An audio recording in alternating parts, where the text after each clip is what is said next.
বন্দে মাতরমের 150 বছর চলছে এবং এই 150 বছরকে সামনে রেখে ইতিমধ্যে বিভিন্ন মহলে নানা রকম আলোচনা চলছে। এরই পরিপ্রেক্ষিতে দাঁড়িয়ে সংসদের অভ্যন্তরে বন্দে মাতরমকে কেন্দ্র করে একটি আলোচনা চলে এবং আজকে সেই আলোচনা খুব ইম্পর্টেন্ট বেশ কিছু বিষয়কে সামনে তুলে আনে। হ্যাঁ, প্রধানমন্ত্রী নরেন্দ্র মোদী আজকে সেই আলোচনার পরিপ্রেক্ষিতে বক্তব্য রেখেছেন এবং বক্তব্য রেখে তিনি যে বিষয়গুলো উত্থাপন করেছেন, প্রথমেই ছোট করে জানিয়ে রাখি, প্রধানমন্ত্রী নরেন্দ্র মোদী ফার্স্টেই বলছেন যে এই বন্দে মাতারাম সেটি জাতীয় সঙ্গীত হিসেবে স্বীকৃতি পেতে পারত, সেটি মূলত ন্যাশনাল অ্যান্থম যেটাকে বলা হয়। যেমন জনগণ মন অধি এই মুহূর্তে আমাদের সামনে রয়েছে, ঠিক একইভাবে বন্দে মাতারাম বঙ্কিমচন্দ্র চট্টোপাধ্যায় লেখা, আরেক বাঙালি মনীষীর লেখা, তারও এই গানটি একটা বড় জায়গা নিতে পারত। মহাত্মা গান্ধী তিনিও ভেবেছিলেন এটি জাতীয় সঙ্গীতের পর্যায়ে পড়ে। তিনি আফ্রিকায় বসে একটি প্রবন্ধে এই শব্দটা তিনি উল্লেখ করেছেন এবং তারপর মুসলিমদের তোষণ করতে বা সংখ্যালঘু তোষণ করতে গিয়ে বা মুসলিম লীগকে তোষণ করতে গিয়ে মুসলিম লীগের চাপে পড়ে নেহেরু কার্যত গোটা বিষয়টাকে ঘুরিয়ে দেন এবং বন্দে মাতরমের সঙ্গে বিশ্বাসঘাতকতা করা হয়। এবং এরই কিছুটা নজির আমরা দেখতে পাচ্ছি। রাজ্যের মুখ্যমন্ত্রী মমতা বন্দ্যোপাধ্যায় নির্দিষ্ট করে বলছেন যে বন্দে মাতরমকে নিয়ে বা বন্দে মাতরম গাওয়া হয় এবং সেটা নিয়ে নানা রকম আলোচনা চলছে। তবে রবীন্দ্রনাথ ঠাকুর একটা নির্দিষ্ট অংশ অব্দি গাইতে বা গাওয়ার নির্দেশ দিয়ে গিয়েছেন এবং সেই মতোই গাওয়া হয়। এবং মমতা বন্দ্যোপাধ্যায়ের এই বক্তব্যের পরপরই শুভেন্দু অধিকারী সাংবাদিক সম্মেলন করে তিনি সরাসরি বলছেন যে মমতা বন্দ্যোপাধ্যায় যেটা বলছেন সেটা সংখ্যালঘু তোষণের জন্যই, কারণ বন্দে মাতরমের যে লাইনগুলি পরবর্তীকালে গাওয়ার প্রসঙ্গ উঠে আসে সম্পূর্ণভাবে সেগুলো মাতৃবন্দনার, সেটা দুর্গাকে বন্দনা করা বা দুর্গাকে মনে করার যে প্রয়াস, সেই প্রয়াস সংশ্লিষ্ট গানের মাধ্যমে তুলে ধরা হয়েছে। এই সবটা নিয়ে রাজ্য রাজনীতি তুঙ্গে। বন্দে মাতরমকে আগামী দিনে জাতীয় সঙ্গীত বা ন্যাশনাল অ্যান্থম হিসাবে আমাদের সামনে উঠে আসবে, সেটা নিয়েই এখন সবচেয়ে বড় প্রশ্ন। নমস্কার, আপনারা দেখছেন বেঙ্গল লিবার্টি, আমি বিট্টু রায়চৌধুরী। খুব ইম্পর্টেন্ট একটা বিষয় আপনাদের সামনে উত্থাপন করব। আজকে প্রধানমন্ত্রী নরেন্দ্র মোদী সংসদে বক্তব্য রাখছিলেন, তিনি যে প্রসঙ্গগুলো উত্থাপন করছিলেন সেগুলো পরপর আমি নোট ডাউন করেছি, আপনাদের সামনে তুলে ধরবো। যে এই মুহূর্তে দাঁড়িয়ে প্রধানমন্ত্রী নরেন্দ্র মোদী সাফ বলছেন গান্ধীর ভাবনা ছিল, গান্ধী দক্ষিণ আফ্রিকাতে বসে ইন্ডিয়ান ওপিনিয়ন নামক একটি ম্যাগাজিনে বা পত্রিকাতে 2 ডিসেম্বর 1905 সাল যখন স্বদেশী আন্দোলন চলছে, বঙ্গভঙ্গ নিয়ে গোটা দেশ জুড়ে রীতিমতো একটা উত্তপ্ত পরিস্থিতি, তখন গান্ধী লিখছেন যে স্বদেশী আন্দোলনের ক্ষেত্রে এই সঙ্গীত চর্চা অত্যন্ত জনপ্রিয় হয়ে উঠেছে, যেন এটি আমাদের জাতীয় সঙ্গীত হয়ে গেল। তারপরে প্রধানমন্ত্রী নরেন্দ্র মোদী বলছেন গত শতাব্দীতে এত বড় অন্যায় কেন করা হলো, বন্দে মাতরমের সঙ্গে কেন বিশ্বাসঘাতকতা করা হলো, এবং এই বিশ্বাসঘাতকতার নেপথ্যে তিনি দায়ী করছেন জওহরলাল নেহেরুকে।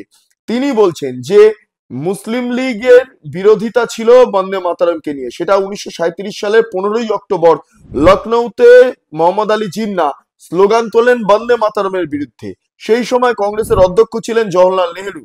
5 দিন পর 20 অক্টোবর তিনি নেতাজি সুভাষচন্দ্র বসুকে একটি চিঠি লেখেন।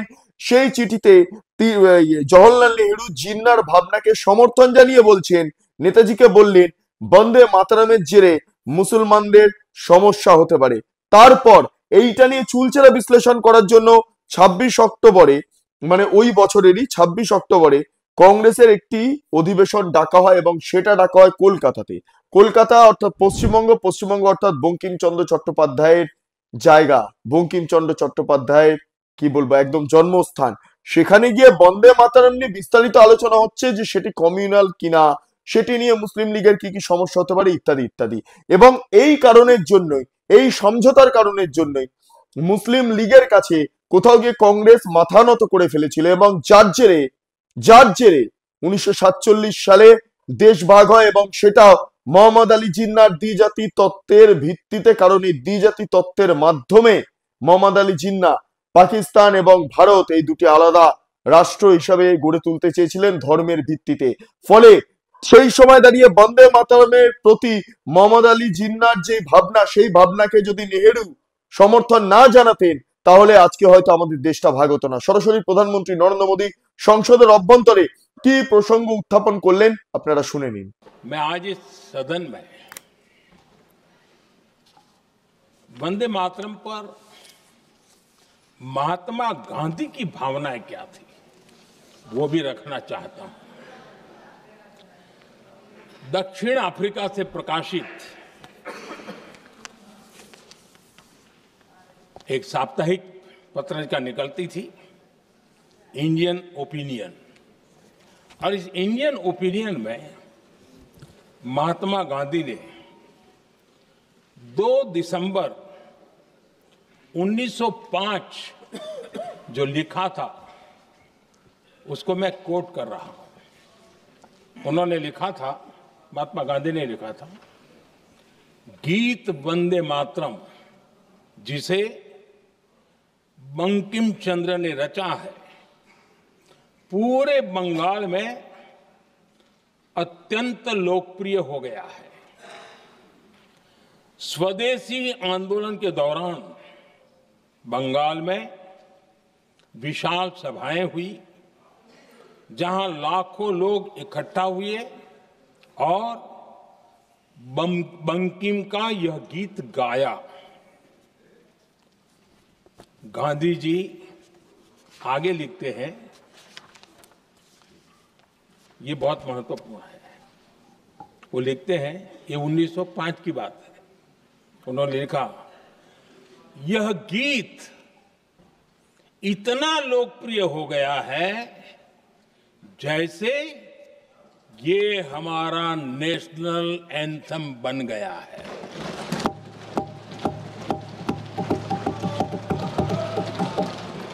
इसकी भावनाएं महान है और यह अन्य राष्ट्रों के गीतों से अधिक मधुर है। इसका एकमात्र उद्देश्य हम में देशभक्ति की भावना जगाना है। यह भारत को मां के रूप में देखता है और उसकी स्तुति करता है। अध्यक्ष जी, जो वंदे मातरम 1905 में महात्मा गांधी को नेशनल एंथम के रूप में दिखता था, देश के हर कोने में, हर व्यक्ति के जीवन में जो भी देश के लिए जीता जानता, देश के लिए जागता था, उन सब के लिए वंदे मातरम की ताकत बहुत बड़ी थी। वंदे मातरम इतना महान था, जिसकी भावना इतनी महान थी, तो फिर पिछली सदी में इसके साथ इतना बड़ा अन्याय क्यों हुआ?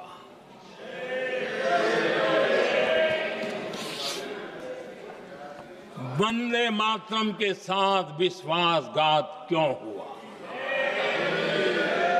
वंदे मातरम के प्रति मुस्लिम लीग की विरोध की राजनीति तेज होती जा रही थी।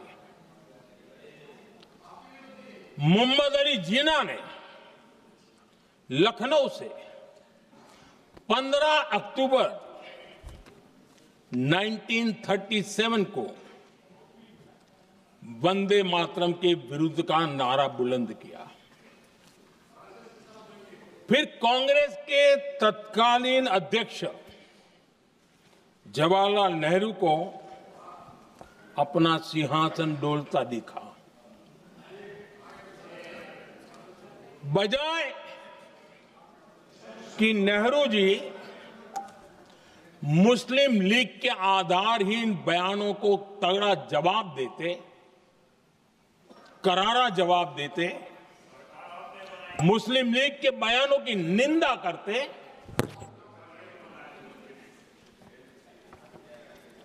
और वंदे मातरम के प्रति खुद की भी और कांग्रेस पार्टी की भी निष्ठा को प्रकट करते हैं।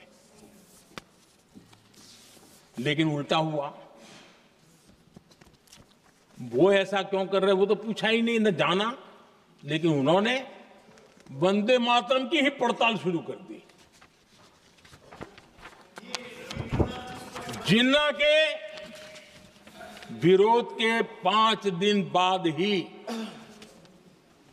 20 अक्टूबर को नेहरू जी ने नेताजी सुभाष बाबू को चिट्ठी लिखी। उस चिट्ठी में जिन्ना की भावना से नेहरू जी अपनी सहमति जताते हुए कि वंदे मातरम की, ये जो उन्होंने सुभाष बाबू को लिखा है, वंदे मातरम की आनंद मठ वाली पृष्ठभूमि मुसलमानों को इरिटेट कर सकती है। मैं नेहरू जी का कोट पढ़ता हूं। नेहरू जी कहते हैं, मैंने वंदे मातरम गीत का बैकग्राउंड पढ़ा है। नेहरू जी फिर लिखते हैं, मुझे लगता है कि ये जो बैकग्राउंड है इससे मुस्लिम भड़केंगे। साथियों, इसके बाद कांग्रेस की तरफ से बयान आया कि 26 अक्टूबर से कांग्रेस कार्य समिति की एक बैठक कोलकाता में होगी, जिसमें वंदे मातरम के उपयोग की समीक्षा की जाएगी। बंकिम बाबू का बंगाल, बंकिम बाबू का कोलकाता, और उसको चुना गया और वहां पर समीक्षा करना तय किया। पूरा देश हतप्रभ था, पूरा देश हैरान था। पूरे देश में देशभक्तों ने इस प्रस्ताव के विरोध में देश के कोने कोने में प्रभात फेरियां निकाली, वंदे मातरम गीत गाया। लेकिन देश का दुर्भाग्य कि 26 अक्टूबर को कांग्रेस ने वंदे मातरम पर समझौता कर लिया।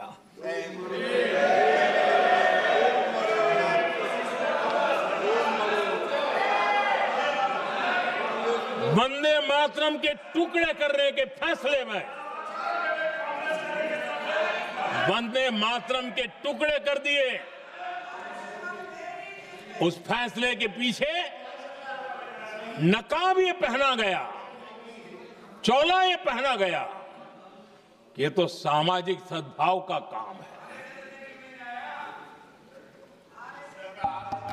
लेकिन इतिहास इस बात का गवाह है कि कांग्रेस ने मुस्लिम लीग के सामने घुटने टेक दिए और मुस्लिम लीग के दबाव में किया।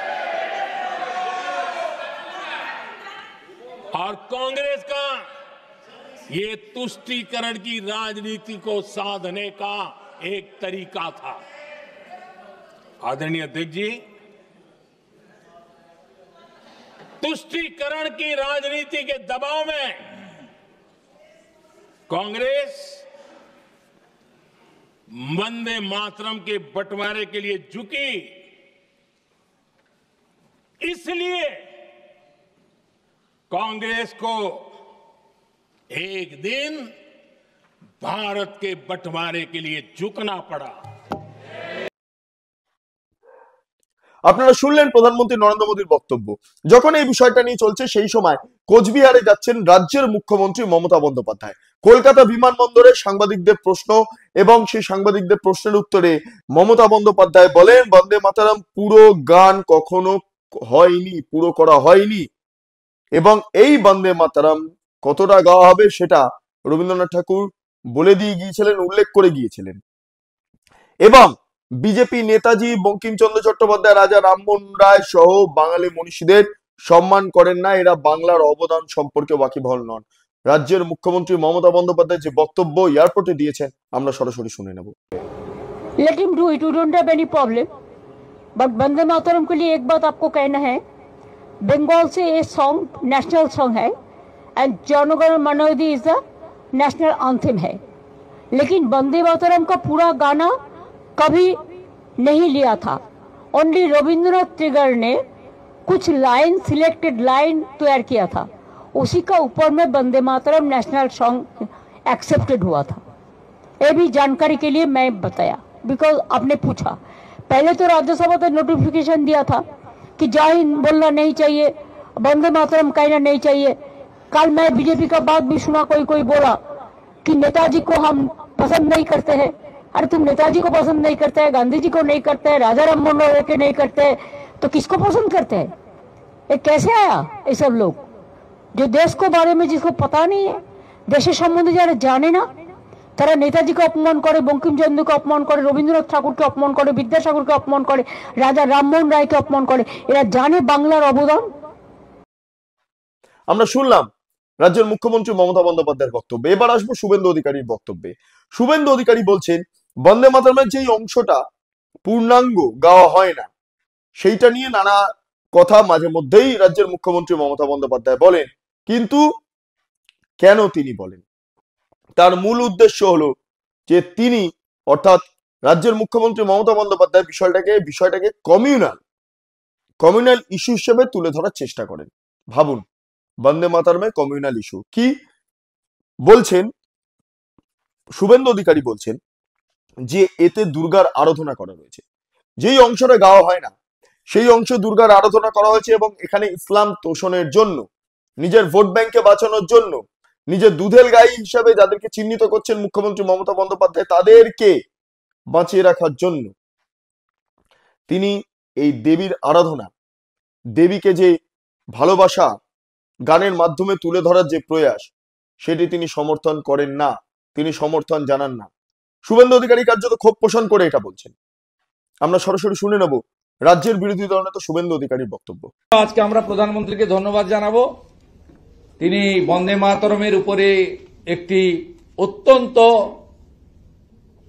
সুন্দর এবং তার যে গোটা বিশ্বের মধ্যে আমরা মনে করি অন্যতম ভালো বক্তা তিনি বন্দে মাতরমের উপরে পশ্চিমবঙ্গ থেকে তৈরি হওয়া বন্দে মাতরম নিয়ে তিনি আজকে সংসদে একটি মূল্যবান বক্তব্য রেখেছেন। দেশবাসী শুনেছেন, আমরাও শোনার চেষ্টা করেছি। এই বক্তব্য একটি বন্দে মাতরমের সার্ধ শতবর্ষে একটা বড় প্রামাণ্য দলিল হিসেবে ভারতবর্ষে স্বীকৃতি হিসেবে থাকবে, ভবিষ্যৎ প্রজন্ম জানবে। আমরা প্রধানমন্ত্রীকে ধন্যবাদ দিই। আমি মাননীয় মুখ্যমন্ত্রী তিনি এয়ারপোর্টে যাওয়ার সময় এই বন্দে মাতরমকে কেন্দ্র করে অনেকগুলি কথা বলে গেছেন। আমি গত কয়েকদিন ধরেই দেখছি, যেদিন বন্দে মাতরমের সার্ধ শতবর্ষ ছিল, পতাকা দূরে সরিয়ে রেখে সমস্ত রাষ্ট্রবাদী নাগরিকরা ভারতীয় জনতা পার্টি অর্গানাইজ করেছে। আমরা সব জায়গায়, আমিও কোথাও ছিলাম, লকেট দিয়েও কোথাও ছিলেন, রাহুল দাও ছিলেন, অন্যান্য সমস্ত নেতারা, রাজ্য সভাপতি সহ কোথাও ছিলেন।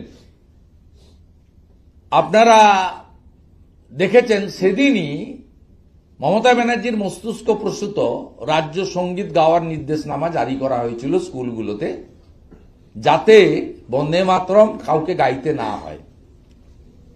এটার মধ্য দিয়ে তিনি বন্দে মাতরম এবং ঋষি বঙ্কিমচন্দ্রকে এবং ভারত মাতাকে, বন্দে মাতরম হচ্ছে সঞ্জীবনী মন্ত্র, এই মন্ত্র হচ্ছে জাগরণের মন্ত্র, এই মন্ত্রকে তিনি কার্যত অপমান করেছিলেন।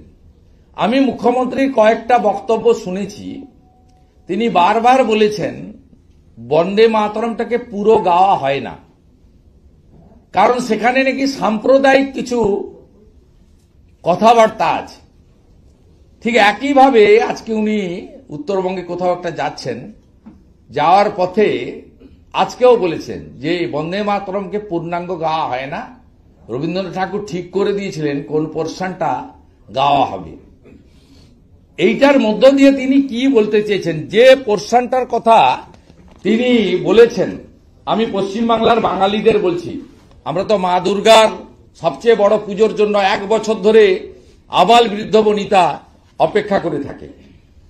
তুমি বিদ্যা, তুমি ধর্ম, তুমি হৃদি, তুমি মর্ম, তং হি প্রাণা শরীরে, বাহুতে তুমি মা শক্তি, হৃদয়ে তুমি মা ভক্তি, তোমারই প্রতিমা গড়ি মন্দিরে মন্দিরে, তং হি দুর্গা দশপ্রহরণ ধারিণী,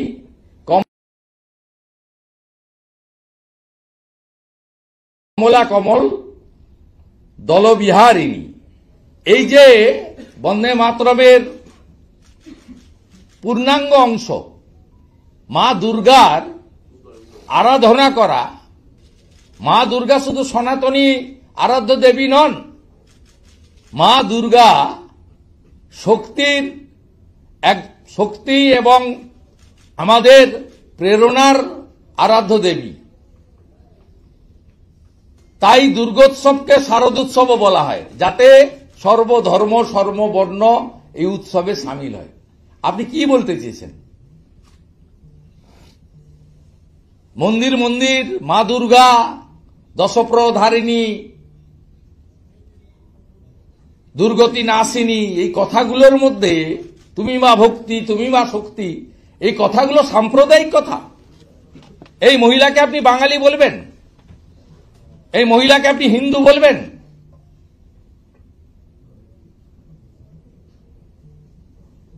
এবারে যেখানে যাবেন ভোট প্রচার করতে, আশা করি গতবারে হুইল চেয়ার ছিল, এবারে হয়তো ক্র্যাচ ফ্র্যাচ জোগাড় করবেন, তো সেখানে এই গানটা ভালো করে বাজানো হবে ওনার কাছে। মা দুর্গা সাম্প্রদায়িক, দুর্গোৎসবে শুধু হিন্দুরা যোগদান করেন, আপামর বাঙালি যোগদান করেন না। অন্য ধর্মে বিশ্বাস করলেও দুর্গোৎসবে সামিল হন না, পুজোতে হয়তো যান না, পুষ্পাঞ্জলি সংকল্প হয়তো আমরা করি, আরতিও কেবলমাত্র আমরা সনাতন ধর্মীরা করি, কিন্তু উৎসব, প্রসাদ, আলোক উজ্জ্বল, মার দর্শন, এত ভালো মণ্ডপ, পুজোকে কেন্দ্র করে কালচারাল কম্পিটিশন, গান, আবৃত্তি, নাটক, নাচ, কবিতা, এত কিছু। এই ধরনের এই মুখ্যমন্ত্রী কার্যত এইভাবে বন্দে মাতরম মন্ত্র এবং ঋষি বঙ্কিমচন্দ্রের যে অপরূপ সৃষ্টি, যার সঙ্গে মা দুর্গা শক্তি মন্দিরের সম্পর্ক রয়েছে, তাকে অপমান করলেন একবার নয়, বারে বারে। নরেন্দ্র মোদীজিকে আবারও ধন্যবাদ। বন্দে মাতরমের অতীত ইতিহাস, তার মাধুর্য, তার তাৎপর্য, জাগরণের মন্ত্র, একাত্মতার মন্ত্র, আর সমুদ্র হিমাচলকে এক সুতোতে বাঁধার মন্ত্র, বিকশিত ভারতের মন্ত্র, যা বাংলা সৃষ্টি করেছিল। মোদিজি আজকে একাধিক মন কি বাতে তিনি উল্লেখ করেছেন, আজকে সংসদে তার মূল্যবান বক্তৃতার মধ্য দিয়ে ভারত মাতার প্রত্যেকটি মানুষের মনের মধ্যে মোদিজির আজকের ভাষণ গ্রহণ করেছে। আমরা বিশেষ করে বাঙালিরা মোদিজির আজকের এই ভাষণের জন্য তার প্রতি শ্রদ্ধা, প্রণাম, কৃতজ্ঞতা জ্ঞাপন করি। আমরা সবটা শুনলাম, সবটা জানলাম, সবটা দেখলাম, কোন পার্টি কোন নেতার কি বক্তব্য না বক্তব্য। তিনজন প্রধানমন্ত্রী নরেন্দ্র মোদী গোটা দেশের, তারপর এ রাজ্যের ক্ষেত্রে রাজ্যের মুখ্যমন্ত্রী মমতা বন্দ্যোপাধ্যায়ের বক্তব্য বন্দে মাতরম নিয়ে, এবং তার পাশাপাশি রাজ্যের বিরোধী দলনেতা শুভেন্দু অধিকারী, যিনি ছায়া মুখ্যমন্ত্রী হিসেবে পরিচিত, তারও বক্তব্য আমরা সরাসরি শুনে নিলাম। কিন্তু একটা বিষয় আপনাদের সামনে উত্থাপন করি।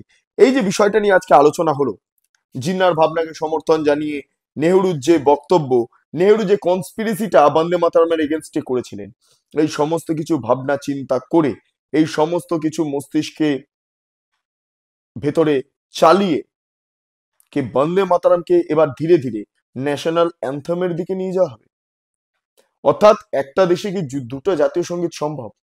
জনগণ মন অধি এবং বন্দে মাতরম, হ্যাঁ দুজনেই বাঙালি। রবীন্দ্রনাথ ঠাকুর বাঙালি, তিনি দেশের জাতীয় সঙ্গীত লিখেছেন। বঙ্কিমচন্দ্র চট্টোপাধ্যায়, হ্যাঁ প্রধানমন্ত্রী নরেন্দ্র মোদী আবার দাদাও বলে ফেলছেন। যাই হোক, এইটা কোনোভাবে সমর্থন নয়। বঙ্কিমচন্দ্র চট্টোপাধ্যায়কে দাদা বলা যায় না, সেটা যেই বলুন না কেন, সেটা প্রধানমন্ত্রী নরেন্দ্র মোদী বলুন, সেটা ডোনাল্ড ট্রাম্পও বলুন, বঙ্কিমচন্দ্র চট্টোপাধ্যায়কে দাদা বলে সম্বোধন করা যায় না। নেতাজি সুভাষচন্দ্র বসুকে দাদা বলে সম্বোধন করা যায় না। সুভাষচন্দ্র বোস, বঙ্কিমচন্দ্র চট্টোপাধ্যায়, রবীন্দ্রনাথ ঠাকুর, হয় না দাদা বলে সম্বোধন করা। প্রধানমন্ত্রী নরেন্দ্র মোদী বাঙালির সেন্টিমেন্ট তাকে বুঝতে হবে, তাকে বুঝতে হবে। বাঙালিদের অস্বীকার করলে চলবে না। এ দেশের স্বাধীনতার ক্ষেত্রে বাঙালিদের ভূমিকা ভয়ঙ্কর। আজকে সংসদের অভ্যন্তরে যে আলোচনা হচ্ছে, সেটা বাঙালিদের, এক বাঙালি মনীষীর ভূমিকা নিয়ে আলোচনা হচ্ছে, তার লেখা নিয়ে আলোচনা হচ্ছে, তার সৃষ্টি নিয়ে আলোচনা হচ্ছে, তার দেশের প্রতি যে উৎসর্গ, তার সাহিত্য, তার চর্চা, তার দেশ ভাবনা, সেগুলো নিয়ে আলোচনা চলছে। ফলে তাকে দাদা বলে সম্বোধন করা যায় না, তিনি মনীষী এবং মনীষীর জায়গাতেই থাকবেন। কারণ তাঁর আদর্শ নিয়ে, বঙ্কিমচন্দ্র চট্টোপাধ্যায়ের আদর্শ নিয়ে, সুভাষচন্দ্র বসুর আদর্শ নিয়ে আমরা চলি বাঙালিরা। এবার আসি মোদ্দা কথায়, যে আসন্ন দিনগুলোতে তাহলে কি এবার এক দেশে দুটি জাতীয় সঙ্গীত হবে, নাকি না রবীন্দ্রনাথ ঠাকুরের জনসংগঠন মনোধি এটিকে বাদ দিয়ে দেওয়া হবে এবং কোথাও গিয়ে বঙ্কিমচন্দ্র চট্টোপাধ্যায়ের এই বন্দে মাতারমকে সামনে আনা হবে? 150 বছরে দাঁড়িয়ে এই প্রশ্নটা সবচেয়ে গুরুত্বপূর্ণ হয়ে থাকলো, সবচেয়ে গুরুত্বপূর্ণ আপনাদের কাছে। যাই হোক, এটা হলে বাঙালি সেন্টিমেন্ট কতটা আঘাতপ্রাপ্ত হবে বা আঘাতপ্রাপ্ত হবে না আমাদের জানা নেই। কারণ রবীন্দ্রনাথ নিয়ে বাঙালি যতটা আবেগপ্রবণ, ঠিক একই সঙ্গে বঙ্কিমচন্দ্র চট্টোপাধ্যায় নিয়েও বাঙালি ততটা আবেগপ্রবণ। ফলে একটা কনফিউশন অবশ্যই থেকে যায়। যাই হোক, আপনারা এতক্ষণ ধরে দেখছিলেন বেঙ্গল লিবার্টি। চ্যানেলটি ভালো লাগলে লাইক করুন, সাবস্ক্রাইব করুন, শেয়ার করুন, বেল আইকন ক্লিক করুন। www.bengalliberty.com, সেখানে ক্লিক করুন। সমস্ত খবর আপনাদের জন্য সাজানো রয়েছে। স্বাধীন, কাঁচিহীন এবং গেরিলা সাংবাদিকতার পাশে দাঁড়ান। অসংখ্য ধন্যবাদ।